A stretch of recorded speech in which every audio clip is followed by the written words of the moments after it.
So Corey, that's by far the most fired up we've ever seen you. We didn't get a chance to hear your post-fight speech. What was going through your mind right after that win?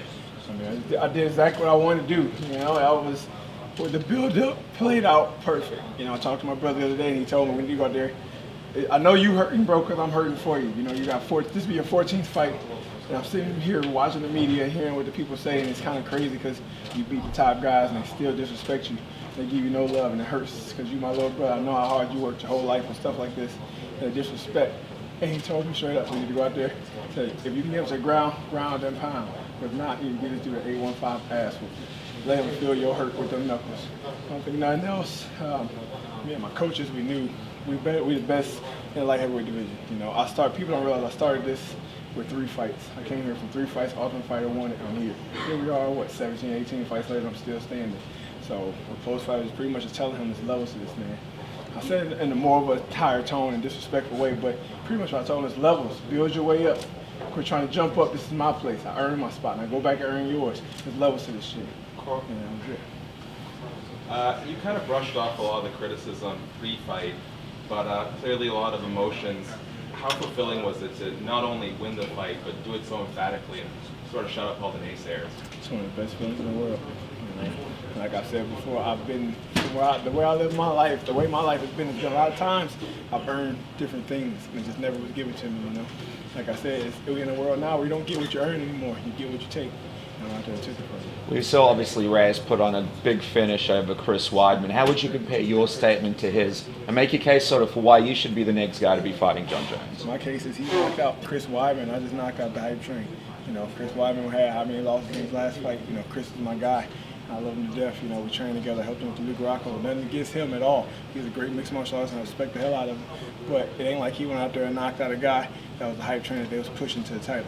You know, Dominic Reyes, he had a slow build like me. We were probably in the same place. You know, Chris Weidman was the champ, but the key word there was. You know what I mean? And right now, Johnny Walker was the person they wanted to be the champ, that it factor. And I destroyed the it factor. So put him back at the back of the bus and move him to the front. You said in your post-fight that he had been knocked out before, and you knew that. Did you go into that knowing that that might be there, and that was that what you were going for? 100%. You know, I'm a mixed martial artist. I study. A lot of people don't. They see his last fight and they go, oh my God, he did this. And I fell into that trap before against Jimmy Man. And I knew I couldn't do that. You got to go back, do your research, find out people's weaknesses. And I studied deeply. You know, when he came into the UFC from Contender, I started following, looking up his stuff, realizing I knew right then, oh, my dude got knocked out with the right hand early. And again, overhand right when he got knocked out twice in the fight. He got up and got knocked out again. And actually a buddy of mine, Carl, and his wife Natalie, when I went to their house to set up a tree stand, she was like, just remember, he's been knocked out with the right hand. Your right hand will put him to sleep. This was like a month ago.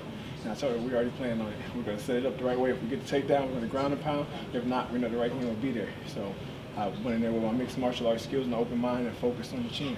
Was there anything that Johnny Walker did or said, you know, leading up to a fight that irritated you or made you feel disrespected? Yeah. Everything.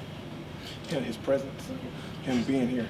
And I'm dead serious. Y'all laughing. It's not, you don't see a smile on my face. You know, I've been here, like I said, I earned my stripes. And the fact he come in damn, doing the worm. And the fact in the face-off in the media, he still did the little fake trip coming up the stairs and could risk hurting himself and fuck up my money. I had to prove that was a problem. Don't do that. We serious. This is business. It's levels. Be a professional. You know, I gotta apologize. Like I said, I wasn't too professional with my post screaming and all that. But you gotta think, with all the tension I had, like my brother said, I'm hurting. You know, I sit at home with my wife and my kid, and we see the stuff come on the media, and you hear all the stuff about the title challenge, title this, title that, and you read it, and my name is nowhere to be found. And I'm the only one in the top 10 in the division that knocked or beat top 5 guys multiple times. I fought 14 fights. Every fight but one has been a ranked opponent. And I'm the only person that wasn't in the fucking talk. It hurts. So I went out there, I had to hurt him.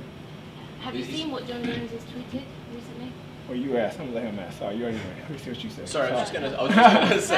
I know you mentioned that you were a bit more fired up out there, and now you've sort of calmed down a little bit. Is there a part of you that sort of regrets the showboating to Johnny, or based on what you said, do you sort of stand by it? I don't regret what I said, but I regret the way I did. I should have been more professional. I've been here. You know, I told myself a bunch of times, no matter what happens, I'm gonna act like you've been there. And I apologize not just to Johnny, but to my family, to my fans, and to all my coaches that taught me better than that growing up. You don't do that. You be respectful, you shake a man's hand, and you act like you've been there. Be a good sport. And kind of on that same note, you're talking about his antics. Do you feel like he overlooked you in this fight at all? 100%. We all did. Overdid it. Glover told me after the fight, he said, I got to give it to you, man. I took the fight, but I thought there was no way you could beat me. And that's the problem. They keep looking past me. Like I said, let them. People are like, oh, you mentioned Corey's name, this is this. And I inbox them like, shh, don't say my name. Let them sleep on me because beef strikes most when you don't expect it. Now, what was you saying? So he said so much for the early Christmas present. What do you think about that? And what do you think? I know what he wanted. He thought he was going to hope he can get a fight in December. I'm pretty sure that's what he means, December 14th. But you had a chance to fight me when I wanted to, so now you're going to wait. And, you know, I made my statement. My name is going to be hot.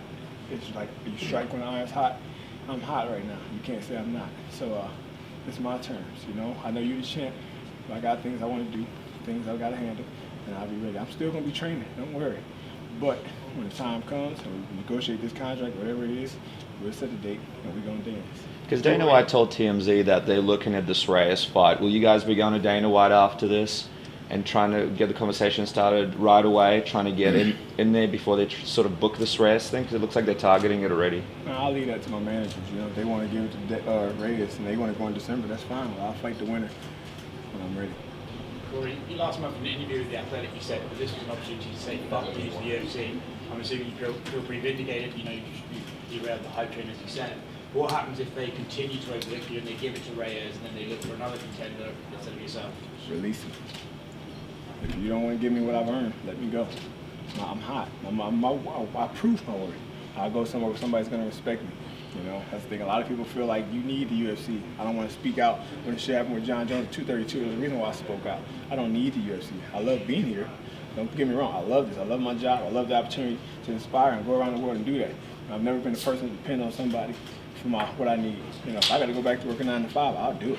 I'll make sure my family eat. But if I'm out here proving myself, I'm doing what you want. I just did exactly what you want. Knockouts and excitement. Tell me they're not exciting. I did that. So they still not giving me my worth. Let me go. I'll go somewhere else. Alex, about your family, this is your first fight with your son being born. What does that mean to go back home to him with a victory? That's the best feeling in the world. I know he's watching. We got him in the hotel with the baby. He don't understand what he's watching, but the babysitter got the fight on. I know it. And one day he'll look back and we can break it down to him. So you was there. So you was in New York. You spent that couple of days in the fight week with me. You was my inspiration, you know. Today I was in there stretching the foam roller with him on the floor, just watching him crawl around. I even took a little break from my time trying to put him to sleep and just keep him some fussing. You know, that's my man. That's my homie. I did it all for him. What does it mean that you and your good friend and teammate Caitlin Chookagian could potentially be fighting for titles next? What does that mean to you? I mean, that's what the plan was. When we talked, you know, she said no to Valentina the first time because she was getting married. And I felt like they did the same thing to her they did to me. I said no to fight Gus when my son was being born. They kind of pushed her to the back, and I told her, I said, be careful what you say. Be careful when you answer that question because they will push you to the back of the bus. I'm dealing with it right now. Don't go through that. But it's her wedding, you know, you can't argue with that. And I told her, she said, you know what, let's go get these straps. I said, exactly. Let's go prove ourselves. We go out there, 2 dominating wins, and we both gonna fight for the title. Let's bring it back to Jersey.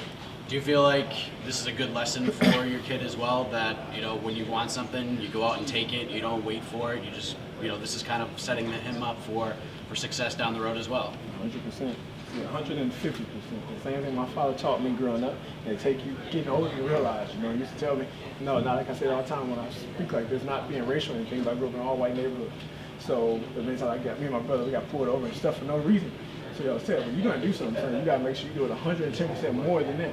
If they going 100%, you got to go 200%. Because you're not going to get what you said. Many times we beat the stars, but you're not going to get that because you're not in the community like them. Your parents are known. You got to go out there and take it. You know, and at times I figured you should go hard, blah, blah, blah. I did, and at times I earned my spot, but a lot of times I was overlooked. But now as a grown man with a son, and my brother and my father talked to me, I understand what they said. You got to take it. Especially my brothers, I can feel your hurt. It's time to go take it. You got to go get that respect. You know, I'm sitting there in the tunnel, and guys from New York, I train in New York weekly. You hear these New Yorkers saying, oh, fuck you, Corey, you about to get knocked out by Johnny Walker. This is the Brazilian. I'm one of your own, and you disrespect me. I just started dancing to it. You got to go out there and take it. And the shushing and the finger I threw up, I apologize for that too, but that was to them. All that you said, remember me. Like I said, I don't want no new friends. Don't go following me now. Don't try to jump on my wagon. You had your chance. Stay where you at. Corey, you really managed to sort of channel this disrespect into great performances and ability to speak out. In some weird way, was this disrespect towards you a blessing in the sense that it's kind of giving you a chip on your shoulder? 100%. That's what I needed.